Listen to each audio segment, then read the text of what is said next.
In Ontario, this year, 1 million people will experience mental illness. Only about 20% of these people get help. Everything good in life, just about everything good in life, is pushed to the side to live an addicted life. It was a very colorless world, and there just didn't really seem much reason for living. Mental illness and addiction have no prejudices. They affect people from all walks of life. My brother Dave was stricken at an early age by a psychotic illness. A number of years ago, he died in an accident that was probably a suicide, so he probably took his own life.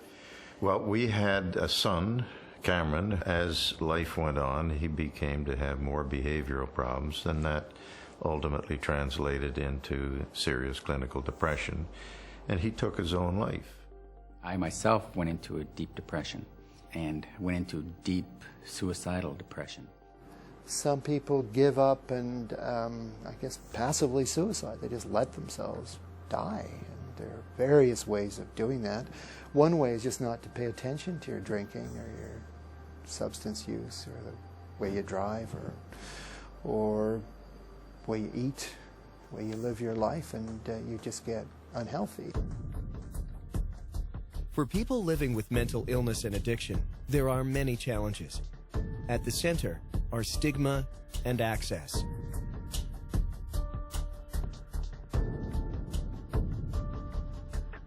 It's much easier to say you have physical illness than to say that you have depression and that it's a mental illness. The fear of losing my reputation, the fear of losing respect, if I let it be known that I had an addiction. That's why I couldn't ask for help. Someone who has faced a lot of issues with stigma will be reluctant because of shame and guilt to seek treatment that they desperately need. It takes away people's hope, it takes away people's belief in their capacity, it takes away people's belief in their own richness and imagination that they could actually aspire to something and get it. Their lives can be made a real hell, and in many cases, people will take their lives as a result of it when the pain gets too great. If you live in Toronto and you're struck with a psychiatric illness as an 18-year-old, you have a reasonable chance of getting into a first episode clinic where the entire course of this illness will be completely different than if you're someone who lives in a northern community, for example, or forget that, even a medium-sized town or city in Ontario where these facilities and capabilities just don't exist. I think that the First Nation communities in the North in particular are almost in a catch-22 situation. The most prevalent manifestation of this lack of service is the suicide levels, particularly among young people. They are the highest in the province, and it's disgraceful. I'm not blaming any particular level of government, but there is an organizational and structural problem in terms of delivery of services to those communities. Inadequate resources.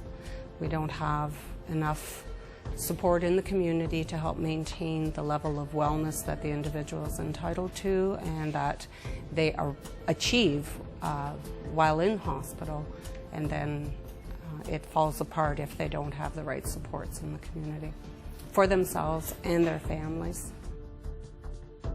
Providing the resources to help people means, in return, they can recover their lives. It's a powerful investment that reduces illness, helps communities, and strengthens the economy. There's a growing recognition among business leaders that this is not just a medical issue or an ethical issue or a social issue, it's a business issue. Let's face it, this is a knowledge economy, and we create wealth and value through brains, not through brawn. And when brains become ill, or when they become less than fully optimized, that causes a huge impact to the economy. There's an expression called presenteeism, not absenteeism, presenteeism. And with presenteeism, you're at work, you're present at work, but you're not able to do what you're capable of doing or what you were capable of doing when you were in good mental health. I know you want to stay in the shade. Come on, you come with us.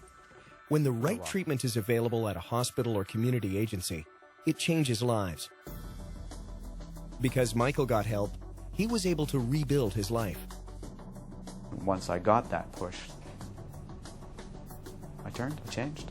I started to change. I can't say that it's been 100% easy, or that it's been a perfect straight line of success, but it was worth it. And I credit those colleagues and friends with not only saving my career, but saving my life and everything that's good in it.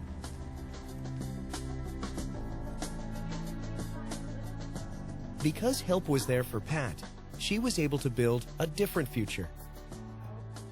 Today, Pat enjoys an active and vibrant life.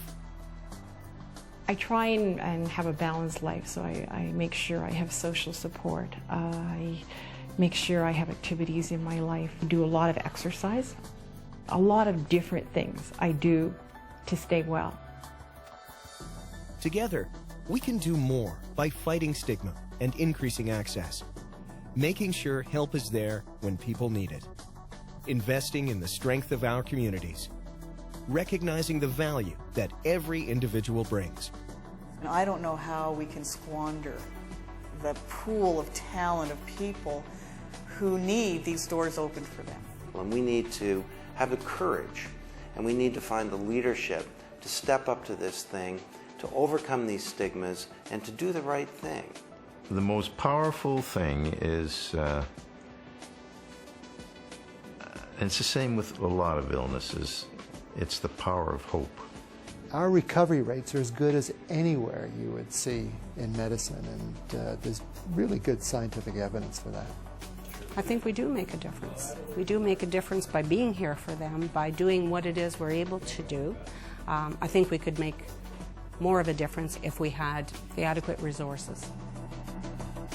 I was able to get the help. I was able to go back to work. I was able to retire.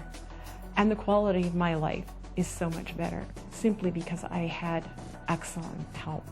It's very rewarding to experience and be part of reconnecting, rehumanizing, and the restoration of so much that's good in being alive.